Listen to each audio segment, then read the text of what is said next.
Hello, everybody. Welcome to the Leaf Colectivo podcast. It's been a while, I would say, since the last episode, but with me today is Mr. Jonathan McNamara. Hi, Jay. Hello, man. How you doing? Yeah, pretty good. So Jay is the CEO of RetroFuzz, which is a wicked boutique.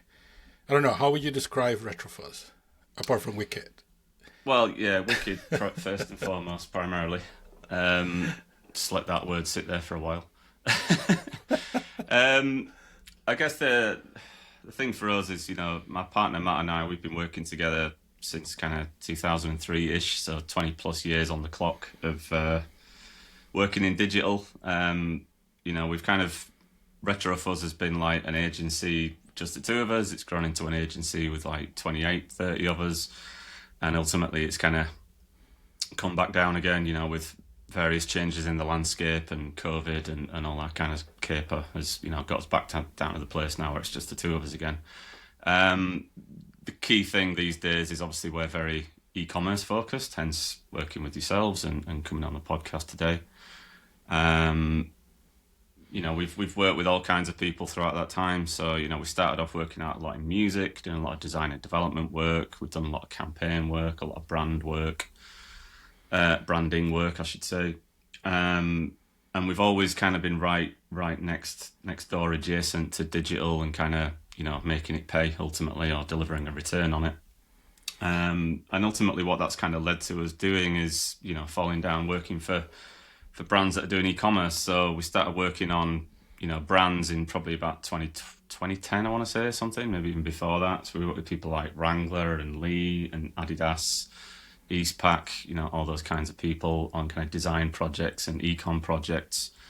And just throughout the years, we've kind of, whittled things down much, much more to be purely focusing on, the kind of e-commerce side of things and putting ourselves in more of a strategic consultative capacity. So rather than specifically delivering, like just stores or just email or just paid reach or, just Google search kind of tool services, things like that, it's much more kind of all-encompassing role that we tend to take with clients. And we tend to get involved in all kinds of conversations that impact the e-commerce end of things. Because I think as we walk through this conversation today, I think, it's going to be quite clear that e-commerce has a lot of, different aspects that all feed into each other. And what we've kind of learned over the years is, you get this piece right here and this piece right, and then this piece works and this piece works. And it's kind of a much more of a holistic thing to think about building like an ecosystem around e-commerce rather than just ads, websites, emails. It's,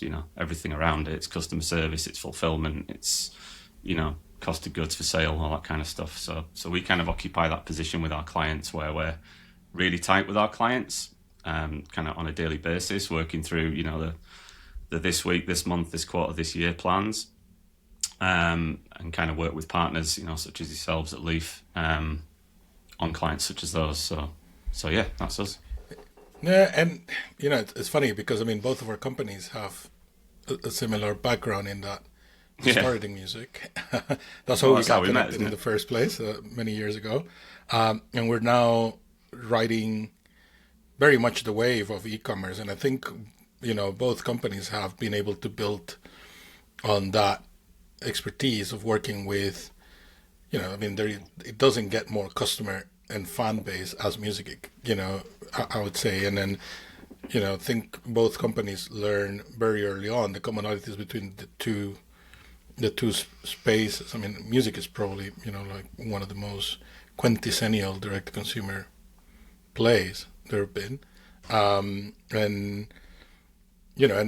having been there, and now being where both companies are, slightly different. But I think one thing that has allowed both companies to succeed is the focus on the brilliant basics. And I think, that's the topic for today's episode, really. And, you and I have spent a lot of time speaking about this, talking about how do we drive that message home to a lot of, a lot of the brands we work with, but also a lot of the other ones out there that are, in many ways chasing, I don't want to say chasing unicorns, but it's really, there's so many shiny objects kind of like gaining for somebody else's attention. That yeah, for sure, particularly on the marketing side. Without the basics, like none of the other stuff really matters. And you really want to put a focus on that. What are brilliant basics, from your point of view? I think the thing I touched upon before is that kind of ecosystem idea. So it's it's not really an idea. It's kind of a visible kind of experience that we've had over the years. Is everything digital connects to everything else. So your social connects to your Shopify, connects to your email, connects to your ads, connects to your orders, your customer service, your 3PL that's actually fulfilling the orders, the couriers that ship the orders and sometimes kick them over walls, as what seemed to happen to me yesterday. And it's kind of, we really need to be thinking much more in terms of how we get all of these basic things done really well. How do we, get people to the website, add the ads themselves?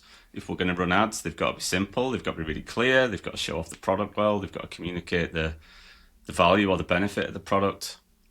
If you want to go even further up funnel, you've got to be communicating clearly the problem that the product is solving. I mean, we work with quite a lot of fashion brands, so it's, you don't really need to do a huge amount of communication to explain why, a jacket looks good on an ad. But ultimately, it's like just trying to do the right things really simply makes a lot of sense from our perspective. So you've got to get the right people to the site, so you've got to focus on who you're targeting and how you're targeting them, which, will obviously feed into what we're going to come to in a little bit.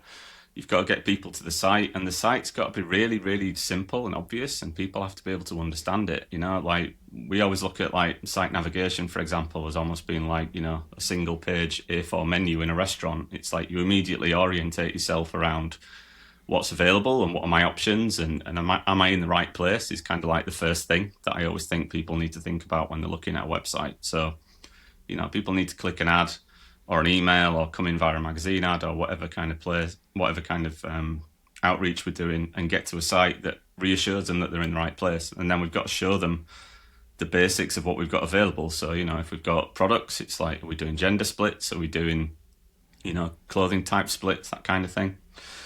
It's kind of making it really, really simple so that people don't have to chase their tails. They don't have to second guess themselves. They don't have to kind of, feel anxious ultimately, because, what I believe is people tend to have a certain expectation around how e-commerce should work. And if it doesn't quite meet that expectation, they just close the browser and do, any one of 1,000 other things.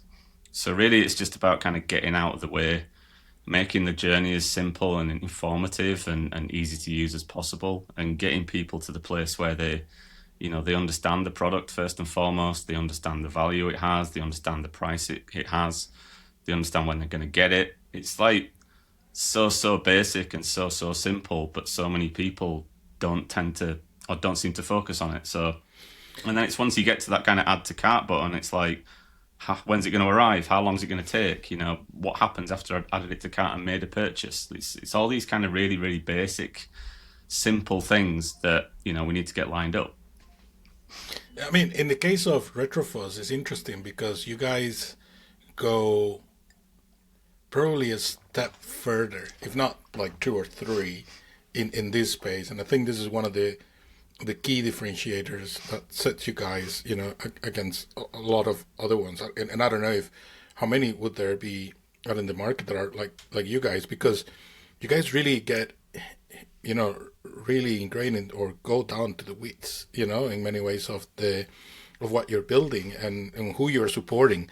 In many ways, I like to think, and I was explaining this to somebody recently, you guys are kind of like a head of e-com as a service in many ways, because you're providing so much value, and obviously you have an ecosystem that supports the delivery, I guess, for lack of a better word, of what you guys bring, but the strategy and looking at the COGS and looking at fulfillment and looking even all the way to customer service. And despite the fact that stuff sits outside of your remit because you're not there replying to customers, the fact that you guys are looking into it even as part of a customer optimization experience, and it's like it's super it's super important. But Yeah, I mean, like, how do you guys end up like being? Because obviously, you were speaking to some of the brands that you've worked with in the past. I know with Lee and Wrangler, you guys, work, very, very closely for a very long period of time with them. As they were transitioning to this whole ecom space, and you were bringing this 360 approach, in many ways to e-commerce, and how valuable it is to have that yet full picture. Yeah, I think. I wouldn't say it's necessarily unique, but I'd say it's potentially, somewhat different to many other kind of offerings or, consultancies or agencies, I suppose. Like, I think the thing for Matt and I is, we're both, 25 years plus into our careers. And I think once you've worked on in the way that we have for so long, you start to see patterns. So you start to identify areas of complexity and you start to identify where problems kind of emerge or show their face first. So, for example, like, looking at customer service emails and things like that, they'll quite often tell you like, oh, I'm trying to buy this product, but the size guide isn't working. And it's like, okay, if we hadn't noticed that, we wouldn't have known to fix the size guide on that page. And having the size guide on that page fixed and correct influences everyone else that ever looks at that page. And it increases the likelihood of them buying that product if the size guide works. But if we hadn't looked at that, minute detail in that one email from that one person on that particular day, we wouldn't have known that until later on. And then what have you missed out on in the meantime? So I think the thing for me is like, it again comes down to the basics. It's like making sure everything works right, making sure it looks right, making sure you represent it well online, making sure you follow up right with emails and the actual delivery and the shipment and the tracking and stuff like that. And then if things go wrong, you've got to make sure that you deal with them properly. You've got to, reassure clients that you're going to fix it, or you're going to refund them, or you're going to work with them to resolve the issue, whatever it might be, or you're going to replace a product.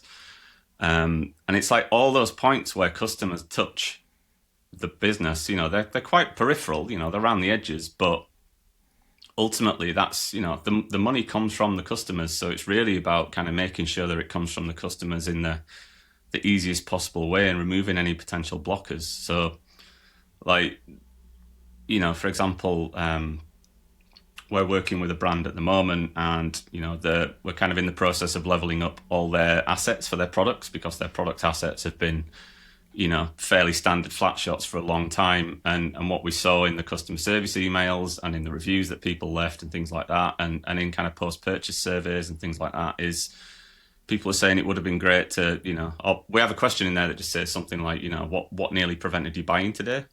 And the answers are quite often things like, well, it would have been nice to have more photos of the garments or better photos of the garments, things like that.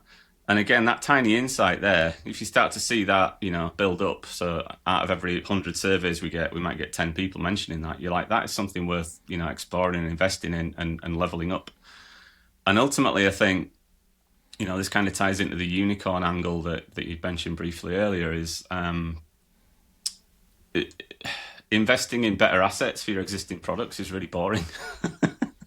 But ultimately, it's the kind of investment that will pay off over time. So it's like you might put all your new assets live on your site on, Monday, and you might not have any difference in sales till, a year later, but you're looking at it on a kind of really tight time frame. So you're thinking, I want to see something within a week. But the reality is the investment in those new assets will pay off probably over the next 3 to 5 years because more people will see it. And on average, overall, your percentage likelihood or probability of someone making a purchase as a result of that investment has increased by, maybe 1% multiplied by however much traffic you get. So it's like, I think that the whole unicorn thing comes from, there's lots of marketing, there's lots of like Marcom's tools in the e-com space that are trying to make out like they're the silver bullet. Like you just install this and do this, and then your ROAS goes through the roof, and your deliverability improves, and you'll save money, and it'll make you a millionaire, and all the rest of it. And it's just like my experience of e-com and life generally. It's like nothing is ever as black and white as that. It's all varying shades of grey. And the way that I would always look at e-commerce, and the way that we've always looked at digital when we've worked with clients for a longer period of time, is it's a marathon rather than a sprint. It's like there might be a dozen things that we want to get done in this quarter, but what are the two that are the most important, and what are the ones that can wait? And it's like ultimately there's always things you could be doing and things that you feel that you should be doing. But ultimately, it's like all those crazy ideas and, unicorn apps and all the rest of it is kind of irrelevant until you've sorted out getting the basics right. And, one of the key parts of the basics, obviously, pertinent to you guys is the kind of, the data and the tracking and the customer behavioral stuff, which, can be transformative if you do it right. It is true. I mean, and it's funny, right? Going back to boring, conversion tracking is boring. Probably, yeah. It cannot get more boring than that, especially because nobody stood up in class at school and said they want to track data for a living. But ultimately, it's it's where money comes from, sadly. Yeah, I mean, it's what fuels the engine in many ways. It's interesting, right? We just recently went live with a case study on a brand that we work together. Gloverall. We've been supporting you guys with Gloverall, and it's been a journey for you guys with the brand. I mean, you were brought in really to set the foundations, to almost reset the foundations in many ways for a quintessential brand. And it took time before you said, right, we're turning ad spend, on this, and there was a lot of like that groundwork foundation stuff. One of them being deploying Signal just in time for the holiday period last year, and you could see the results there. But can you? I don't know. I mean, obviously, I don't know how much you can speak to it, but can you speak to that process, like what you guys took into Gloverall, and like all of those foundations laying approaches that you guys have, because obviously you guys were working with a very well recognized brand. Mm-hmm. Nonetheless, there was a lot of stuff that needed to be done, that needed to be laid down, and that in many ways needed that reset aspect to to kind of like the journey that you guys are building with the brand, and especially what was possible and what will be possible, this year and over the next couple of years as well. Yeah, sure. So, I mean, we started working with Gloverall in it's kind of summer 24, I think, initially on a kind of light touch basis. So, really, our initial remit was to, come in and understand things, because the team that were at Gloverall at the time, they just weren't necessarily satisfied that the way that the brand kind of performed on DTC, just as a channel, wasn't kind of where they wanted it to be. So ultimately, one of the first things that we did when we got involved was, and what we do with any client is kind of do an audit. So it's really understanding, how everything's assembled, essentially, what's the existing foundation. So, for an e-com site, it's inevitably, not always, but quite often, and we have worked with, every platform under the sun, sadly. But the thing with Shopify is, they develop at a really rapid pace. So it's quite easy to, have a site that was, brand spanking new 5 years ago can be out of date within 3 years and be, all the kind of hacks and apps and kind of workarounds that people have installed in the interim period while Shopify kind of got their act together and sorted out their own solutions for things. And they just become kind of stale and to some extent kind of unwieldy. And that was the kind of state that we found Gloverall in at the time. It was an old theme, it wasn't like the new Shopify 2.0 theme stuff. There was probably like 50 or 60 apps installed across it that were all, at the time they were installed. It was probably the right thing to do because there was a deadline, there was a requirement. There's an app here that does it for 10 quid a month. Why don't we just use that? That bish bash bosh, we're all sorted. But ultimately, the compound effect of doing lots and lots of that for a number of years led the brand into a place where it was really kind of unwieldy and difficult to manage. And, it felt like if you touched a piece over here, something over here would break. So it was all very kind of kid gloves. So we kind of did that. We also did like an e-commerce like journey audit. So just, trying to kind of identify all the areas where things could be improved, like the basic side of things, like, as I say, like good assets, add to cart buttons being a different colour, in the right place, saying the right price, shipping times, all that kind of stuff. And then it was just a case of like, working with them to try and get to a place where we could assume a position where we can kind of come in and take care of things. So yeah, once we had a solid, thorough understanding of everything, we could identify, I'm not exaggerating, like, dozens of thousands of pounds of savings that could be made by, downgrading certain things, getting rid of certain things, all could be kind of done in this transition towards a brand new theme. So again, like, the first thing ultimately was building a better foundation, which is building a better site, which ultimately from our perspective meant using like an off-the-shelf theme and customizing that, because it was like the quickest route to get to something that, kind of performed better generally, not just from a UX perspective, but from an SEO perspective, all that kind of stuff. Also, as part of that, we did a whole lot of data validation and kind of auditing. So sorting out product pages, collection pages, just really sorting Shopify out is the process that we went through in the first instance. And then we kind of got that done. I think that went live in July 25. And then it was like, once we'd resolved all of that and got, a lot of the detritus, if you like, out the way, we had a solid foundation to work with. And then it was a case of like, right, we want to start looking at behavioral data. We want to start tracking what customers are doing. And obviously, we met in, 2014 or something. I've always been aware of what Leaf Signal brought to the party, or what Leaf brought to the party generally, but specifically what Leaf Signal brought to the party with, as it pertains to Gloverall. And it was like, yeah, let's get the pixels, the data tracking sorted out. Let's get GDPR compliant, all this kind of stuff. Again, it's all kind of leveling up the basic overall kind of health of what we're doing as like a next step. So once we got the new theme live, we had like a baseline of revenue. We got the new theme live, and then conversion started to improve. I can't remember specifically what the conversion improvements were, but they were kind of, noticeable within a couple of weeks of the new site going live, just purely because it was better organized and easier to use, and it looked nicer, and it was more responsive, and it worked better, and yada, yada, yada. And then it was kind of on that journey. It's like, right, let's sort the customer data out now. So we got Leaf Signal installed, I think that was in August 25. And it was really a case of like, that's the next incremental improvement that we can do, but we know that's going to pay off over time, because the more data we get, the more informed the ad platforms are, the better the ad targeting, the better the performance from the ads. So we installed Signal, and that combined with the, sorting out the website platform itself, we just got to a place where revenue was kind of doubling week on week almost, it felt like, from kind of that week on. So we had this kind of uptick from the website change, and then we had another uptick from the Leaf Signal installation. And, it's a seasonal brand, so, they do have a big peak in Q4 because it's outerwear ultimately, and particularly in the northern hemisphere, it's colder during that period.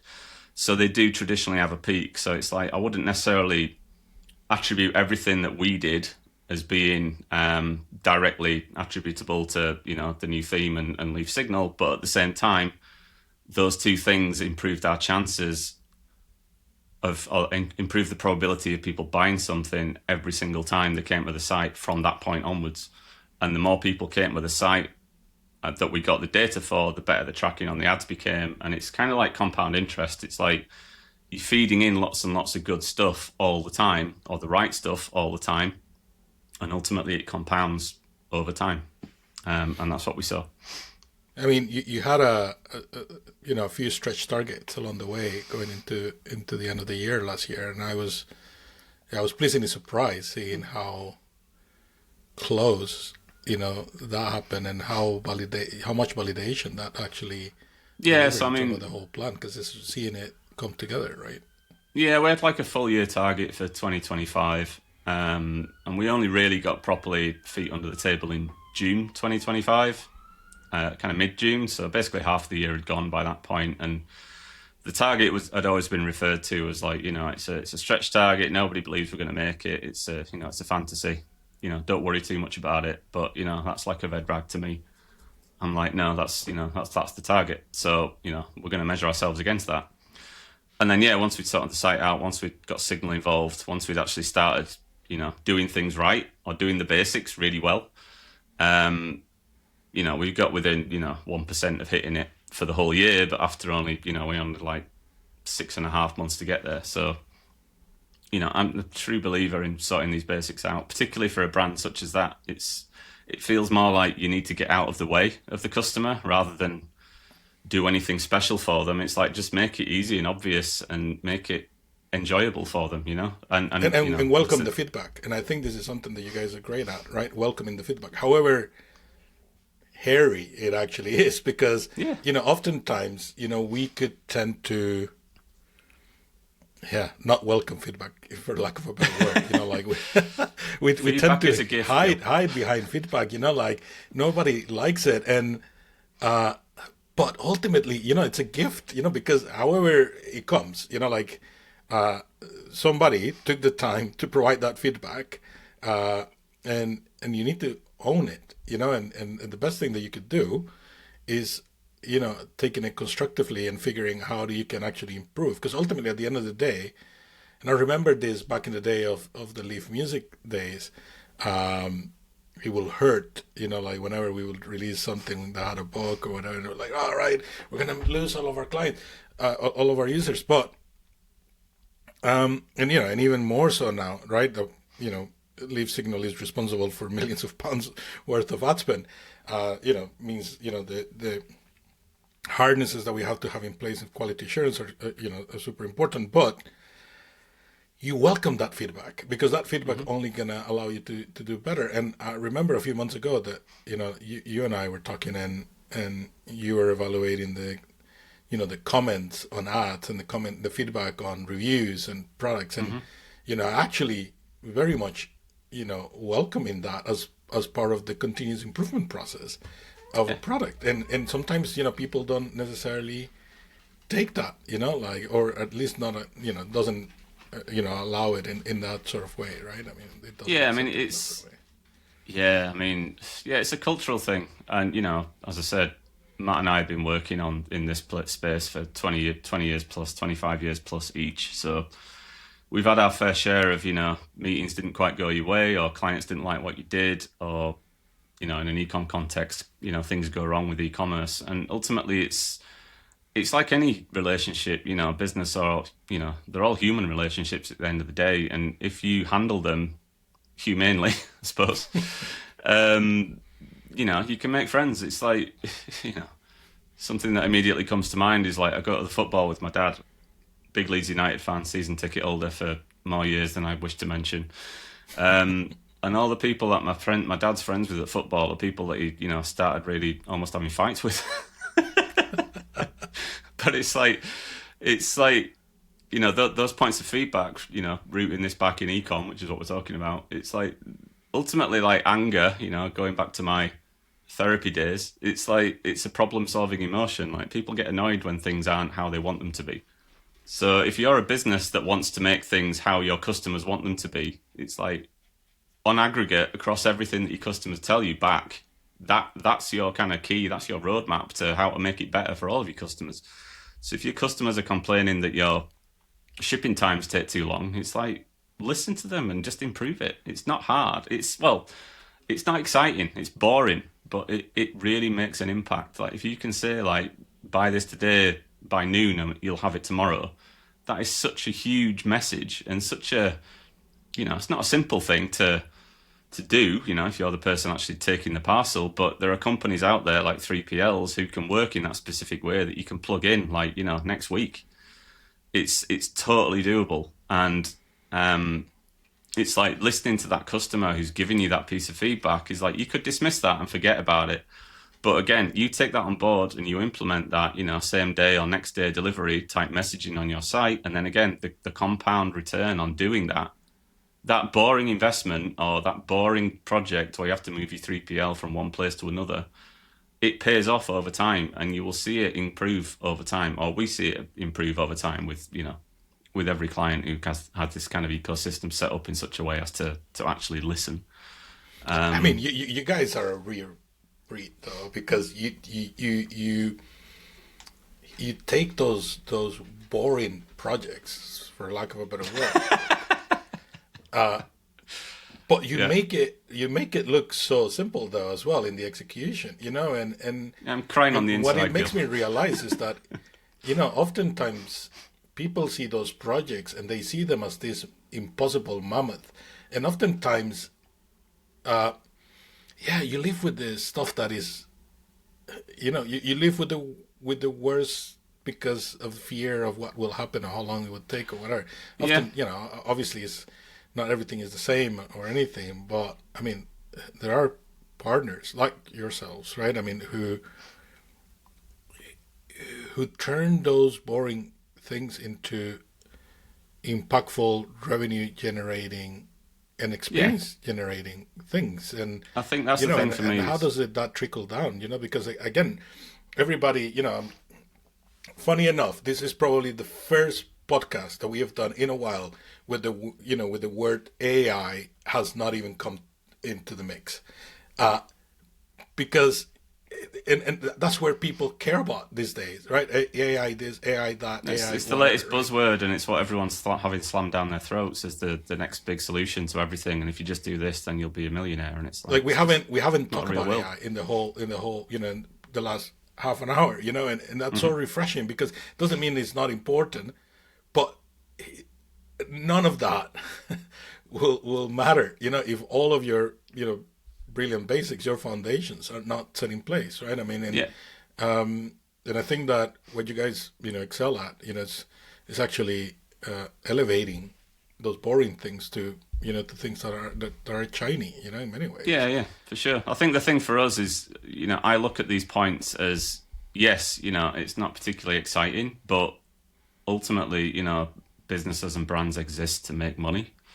And the things that personally excite me are, helping businesses unlock that value with, helping them implement those types of things. So, if it's moving a 3PL, we've got great partners that can help with that, who, can literally like plug and play with their system on really kind of flexible commercial terms, get things moving really quickly. And suddenly it's like, I can take that problem off a client and set it up and let it go in, and suddenly decades worth of complaining about internal ERP systems and it's the system, it's always like this, it's like suddenly it's gone. And it's like, it's not just but the way I see that investment, for example, is it pays off in loads of ways. It pays off in that your customers benefit because they get a better service, they get your business benefits because you get access to a faster fulfillment solution with multiple couriers, so you get better pricing. It kind of removes that whole, that internal ERP system issue that a lot of businesses have that we've seen, where they're constantly arguing with the computer system. And because all of those things are set up, it reduces the amount of customer service issues because orders aren't delayed, they're more easily trackable, they arrive more quickly. It's like, so that investment, or that boring investment of that boring project, pays off in ways where, your customers are happier, they're getting the garments faster, your customer service team have fewer customers to argue with. And the overall kind of perspective on the business improves, internally, because your customer service team internally have fewer things to, feel sad about ultimately, because, nobody likes being complained at all day. And that's essentially what customer services is a lot of the time. And your customers are happier. And ultimately, those are two really important parts of any business. And I look at what can we do instead of this constant fighting over this point? Let's fix it, and then what else can we be doing instead? It is true. I mean, it was funny, last week we were speaking to a brand group, the head of a brand group that recently rolled out Signal to all of the brands, and they were mentioning how little did they know about tracking, the importance of it, but also the world that lives behind it. And they're like, you guys have been educating us on how actually important that actually has been. And the fact that we have not known all alone how important, I mean, and to a certain extent, people don't know what they don't know, right? I mean, you slap a reviews app into your store because you have to, not because it's actually a welcoming gift, of how you can, and add it as part of your constant, your continuous improvement sort of thing. Like you were saying, and we've talked about this in the past in the podcast, auditing your apps and auditing your setup, right? I mean, it's something as simple as you can do it on a quarterly basis, right? You don't have to be doing it all the time, but at least even if it is twice a year, right? Go on, see if, if your apps are actually adding value. The ones that you, like you said, the decisions that you've made along the way. Have partners that are constantly auditing and cleaning up and improving. And the less, I I was watching MasterChef on the weekend, and there was one of the chefs that was saying, he showcased like just like a piece of meat with like a celery fondant and something else. It was so simple, and he was saying, I just kept removing stuff that were not adding anything. Yeah. And it's about just really about figuring, and it doesn't mean that everything has to be minimalistic because it has to go to your, with the brand and everything. But it doesn't mean that it needs to be this mammoth type of thing, like there's so many things that you can get away these days with what just comes out of the box. Yeah, precisely. That's the thing. The tools are fantastic these days. And it's really about just making sure that the ones that you choose, they're the correct ones, that you have the right support behind you. I mean, obviously, you, like I said, I mean, you guys make that super simple. Also you have a very chill personality that makes everything, complex, feel possible. But I mean, those brilliant basics. Really, it's about taking those things that you fear are uncomfortable and really, that could actually add value. Sometimes underestimated into what can drive. Yeah, 100%. It's getting out of the way. It's reducing friction, removing issues. It's like pruning a tree. My wife is hugely into gardening, and I'm not, as she knows. But you prune a plant and it grows better ultimately. So it's kind of like. But I guess, again, that's why our relationships with clients tend to go on for a long time, because we kind of that's the time threshold that we consider. Whether we're working with someone for a week or 10 years, we're always thinking, what's the long-term play here to have the biggest impact? And it might be, I think a lot of brands and a lot of companies, like, they will get agencies or consultants in for like a short-term task. So everyone just optimizes around getting in, getting out, getting paid, and then on to the next one. Whereas from our perspective, we find it hugely, hugely rewarding to, help people uncover the areas where they can improve within their business, not just on the website, but in all the things that are related to it, and essentially setting out a roadmap for how they can improve, and then, accompanying them on that journey if they're so, deemed to do so, because it's really rewarding. And, we can... I'm not one to blow my own trumpet, as you know, Gil, but, we can do so many of these things, like, so easily, like, moving a company from one 3PL to another just doesn't faze me at all, having done it several times, or like, working with you guys to implement better customer behavioral tracking and all the data stuff. It's like, I've got the guys that can do that, I'll bring those people in. Or, branding, it's like I've got branding agencies that are, phenomenal, that can completely change the way that brands are perceived in the world, and it's like, we can bring them in. So I guess, part of it's our network, and it's kind of our experience of how all these things interconnect and how they impact and influence each other is really, really valuable. And I think that's kind of like, the data tracking stuff that Signal does is kind of similar. It's kind of it's a network effect of tracking every single individual to the extent that you can, in order to learn about them and inform the ad networks about them, so they can improve and find more of those individuals, and ultimately you're onboarding more of the right customers into the right experience and onto the right product. Then you're likely to be more successful than if you're, targeting your ads willy-nilly against anyone based on, I don't know, lookalike audiences or whatever. And then you've got a poor website that's slow and cumbersome, that doesn't show off the product well. And then the ones that you do sell anything to, like those customers, they have a long wait before they receive the product, and then when they can't follow up about it, they get palmed off by customer service agents that hate themselves because they have to deal with this shit all the time. And it's like, the first scenario that I outlined is like really happy, and I want that. The second one is like, nobody wants that. It's a downward trajectory. And but I find a lot of I find it really rewarding to kind of help people uncover those issues and essentially, shine a light on them and help them fix them if I can, and if I can't, the chances are I know someone that can. Yeah, they gotta be, I feel like every brand should have a chief of boring things, for lack of a better word. So many. Because it's so important, like conversion tracking, fulfillment, even this thing about unearthing this continuous improvement sort of thing. it's so important, and but that's the data you can get, though, isn't it? It's like you look at what you get out of, via your Meta Ads account. If you're doing product ads, you can get, which ads have performed better, which ones have had more clicks, which ones have had more sales. And that, again, it's not gospel. It's not certain that ad has led to that purchase. People go a myriad of journeys, but ultimately, all those things are signals that, it's not just for the pixels to learn about. It's like you can look at that data and learn about which products are being well received by the market and which ones aren't, which ones you should potentially do a replan of, and which ones you shouldn't. And obviously marry that in with your sales data and what your customers are telling you, and it's like it's building a picture about how the world is reacting to what you're putting out there. If you're not doing that, then you're kind of you're missing out on a ton of gold. It's like if you've got thousands of orders a year, that's thousands of data points that could be informing your head about which direction to take your business. And it's and yeah, there's a certain amount of I'm an entrepreneur. I know what people want. Steve Jobs always talked about. It's Henry Ford, wasn't it? Who said, like, if I asked my customers what they wanted, they would have said a faster horse.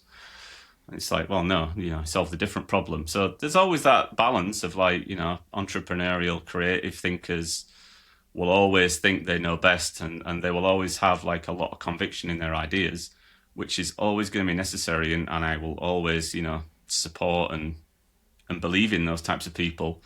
But it's like when the rubber hits the road of the the actual customer experience and people buying things from you, which is it's not an easy thing to get people to do that. It's like you've got to listen to them, because the insight they can give you is like none other, and it's so relevant to what you're doing. If your business exists to make money, then you need to make sure that the people that are giving you the money, i.e. the customers, are doing it as effortlessly as possible. But we've had some clients or some prospects. I think it was one you introduced us to, actually. They had like a terrible brand, but they had an absolute game-changing winner of a product, and they couldn't make enough of this product to satisfy demand because people love the product so much. So it's like I've seen websites and brands that are terrible site, terrible messaging, terrible UX, game-changing product. It's a win because it's all about the product. And I've seen websites that are like 6-figure brand, millions in R&D on products, great user experience, great marketing, great fulfillment, great customer service. I've seen it die. It's like Microsoft Zoom, for example, comes to mind. It's like, Microsoft invested everything they had in that to the extent they were able to, but they invested in it significantly, and it failed because when the rubber hit the road of the customers, they didn't like it for whatever reason. The market, iPod, all the rest of it. But ultimately, I think the key thing is it all boils down to like the success of a business. For me, it's that of the product, and it's the same in goes back to what we talked about with music. Like the success of a musician, an artist, is down to the songs. If they've got great songs, they will be successful. If the songs aren't great, they will have, if every great artist that I've seen, and I've worked on hundreds or even thousands of artist campaigns, it's like the ones that make it, that become mainstream, they've got like 1 or 2 10 out of 10 songs, and everything else is 4 or 5 out of 10. And there are so many artists that have dozens of 8 out of 10 songs that don't make it, and by making it, I mean like make a living out of it for the rest of their lives. And I think if you take that kind of metaphor, if you like, into, brands and products, it's like if you've got winning products, then it's harder to fail because your product is so good.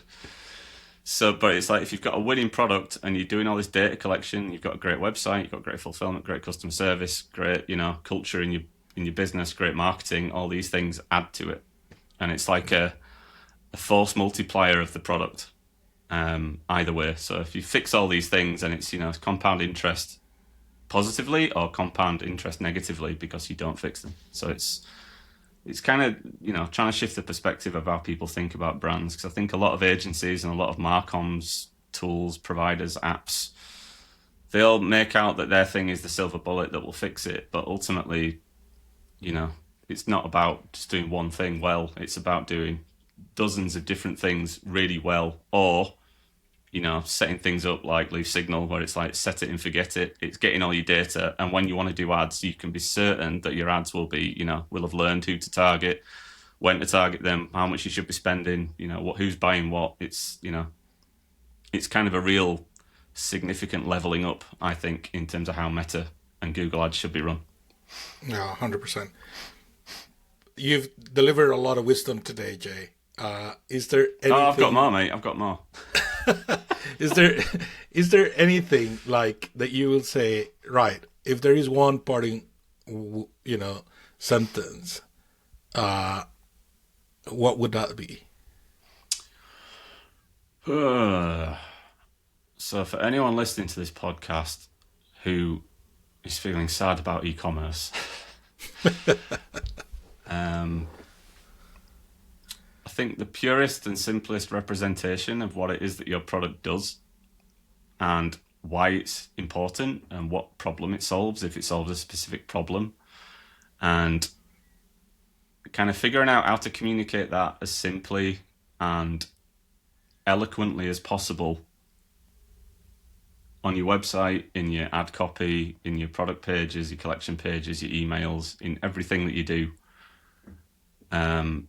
That's kind of priority number one for me. And then once you've got that, it's like you've got a flag that you can raise. And if people see themselves or recognize that flag or that product solves their problem, or, if it's a cool jacket and they like the jacket, you put that up there. And that's kind of, once you've sorted that out and you can really clearly communicate what you do to someone, probably better than I'm doing on this podcast today, that's when good things start to happen. So like the way I always frame it to people is like, if you're speaking to someone that you've just met and you're sitting next to them one-to-one in a pub and, you've got an alcohol-free lager or a Guinness Zero or whatever it is you drink, because we're all alcohol-free these days, aren't we? It's like, what would you say to that one person about what your product is, what it does, how it can help them, or how it can help any of their friends that they know might have that problem? That kind of thinking about this communications thing on a one-to-one basis is super, super important, because all digital enables us to do is have one-to-one conversations with people at massive scale. So, you come up with the right ad, with the right demonstration of the product, and you stick it out there on, Meta ads, for example, and you've got Leaf Signal installed, and you stick, some money behind it to get it in front of the right eyeballs, you will start, because the communication is so tight and so on point, people start to understand it really quickly, and then they'll come to your site and they'll buy it. And ultimately, once you're able to tell more and more people what your product is or what it does at scale, then you can start getting more customers. And once you get more customers, you get more money. And when you get more money, problems seem to become less relevant or less significant, or certainly keep you up less at night, is my experience. So, my general thinking these days is, if you're trying to grow something online, it's like, we work with a lot of people. We work with startups, we work with, big brands, we work with Midland, everyone in between. And everyone looks at, the latest social media trend on TikTok or Instagram and thinks, oh, if we could just do that and we could just go viral, then, it's game, set, and match. But it's like, I've worked with people that are trying to come up with those viral clips for weeks and weeks and weeks on end, getting nowhere. And it's like, it's really soul destroying, because you're kind of serving it up to the world and the world's just saying, nope, not interested. So for me, it's like, the first thing you want to do, or if you want to turn a corner in your business and you truly believe you've got a product that you would like hang your hat on and that you believe in, it's like, communicate that really simply and really well and really quickly and really concisely in some ads. Send them get Leaf Signal installed, get those ads running in your Meta account, stick some money in it, and let that be the kind of the rocket that powers everything else. Because by having this setup in place, sorry, I'm doing a massive sales job for you guys here, but this is what I genuinely that was believe. The case, but yeah. This is what I genuinely believe, and I'm not a bullshitter, as anyone that knows me will know. It literally says on my LinkedIn page, not a gobshite. But it's like, you get all that going, and you get that going in Meta, and you start getting the ads going out there, and because Signal's powering your targeting, you're targeting the right people, you will get that ad that solves that specific problem in front of those people that have that specific problem, and they will buy it. And it's as simple as that. No, that is brilliant, mate. Although it looks like we're in the same attic, we're not. Which we were. drinking a Guinness Zero. I'll cheers to that. But I'll do it to some, Earl Grey tea. Yeah, decaf tea for me, mate, these days. Thank you, mate. This has been great. I really appreciate it. I really enjoyed doing this episode together. And, I admire what you guys do a lot. The thing that, you guys bring that sense of calmness to brands and really to, what it's neat to be done. And I wouldn't have chosen any other better to speak about the brilliant basics than you and what you guys have done and, and what you guys do. Because, really that's what you guys do. You're a wicked, brilliant basics. Yeah, thanks, man. No, it means a lot to come from someone who I respect as much as you, mate, because what you guys can do and bring to the party in terms of the kind of technological side of it and obviously the ad side of it is significant, and it has been for us for several clients over the years, so very happy to be here. And I think just, one thing that I would say is our kind of calmness and confidence comes from doing this for lots of different people in lots of different situations and just observing it and experiencing it. So the confidence comes from repetition and seeing it firsthand multiple times. And the thing I always say to my kids when they want to learn anything is like, practice and experience is how you break down the walls of fear of doing things or fear that you're not going to be able to do things at all or fear that you're going to fail. It's like, just try it and try it and try it and try it and try it. And eventually it'll become so ingrained in you how to do it that you won't be scared anymore and it'll be simple. And, that's kind of how people grow, isn't it? More broadly. But I guess what we bring to the party is if you own a business, you don't need to go through all those reps. You can basically lean on ours and we can help. Because, I've seen it firsthand so many times on campaigns that spent millions and campaigns that spent, hundreds. And I've seen hundreds outperform millions for, various reasons. So well, this isn't going to be a really good sound bite to sound off. What is it? You don't need to do a podcast to speak to me, by the way, Gil. We can just give me a ring. 100%, mate. 100%. Yeah. If the train lanes were not as shit here in the north, to connect Newcastle to Manchester.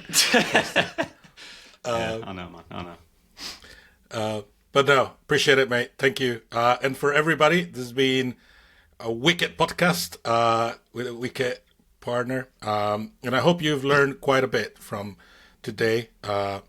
Oftentimes, those hairy little things that sometimes people tend to put on a corner could be drivers of a lot of happiness, and it can be done in a calm sort of way, whether that's your conversion tracking or fulfillment or really bringing everything together in perspective. And I think, and then making a roam up and like Jay said, putting hands to action. It can be scary, but it's not impossible. And oftentimes the gains, really would outperform that sort of fear, and just really being around people who've been there, done that, and you can actually take that away from your shoulders. But oftentimes it is within your own control. So appreciate it, mate.